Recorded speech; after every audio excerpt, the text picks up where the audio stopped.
નમસ્કાર, હું છું આપની સાથે કિશન તિવારી. આપ જોઈ રહ્યા છો ઇન્ડિયા ન્યૂઝ ગુજરાત અને સમાચારોની શરૂઆત કરી આપણે નર્મદાથી. તો ગત રોજથી અંદાજિત 3,45,000 ક્યુસેક પાણી નર્મદા ડેમમાંથી છોડવામાં આવી રહ્યું છે અને જેથી નર્મદા નદીમાં પાણીની આવક વધતા સપાટીમાં ઝડપથી વધારો થયો હતો.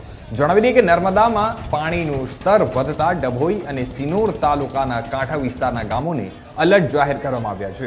ત્યારે ડભોઈ તાલુકાના ચાંદોદ, કરનાળી, નંદેરિયા, ભીમપુરા સહિતના જે ગામો છે તેને પણ તંત્ર દ્વારા અલર્ટ જાહેર કરવામાં આવ્યા હતા. ત્યારે જણાવી દઈએ કે નર્મદા નદીમાં પાણીનું જળસ્તર વધતા ચાંદોદના મલ્હાર રાવ ઘાટના 108 પગથિયા પૈકી 72 પગથિયા પાણીમાં ગરકાવ થયા હતા.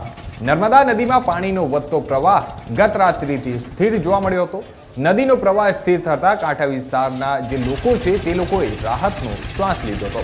હાલ નદીનો પ્રવાહ ભયજનક સપાટીથી ઘણો દૂર છે.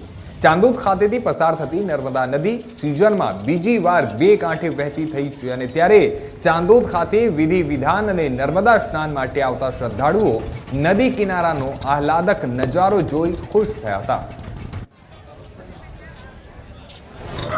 ગઈકાલથી એવા સમાચાર હતા એમાં નર્મદાજીની અંદર સરદાર સરોવર ડેમમાંથી 4 લાખ ઉપરાંતનું પાણી 15 ગેટ ખોલીને 1.85 મીટર ખુલ્લા રાખીને નર્મદાજીમાં છોડવામાં આવ્યું હતું.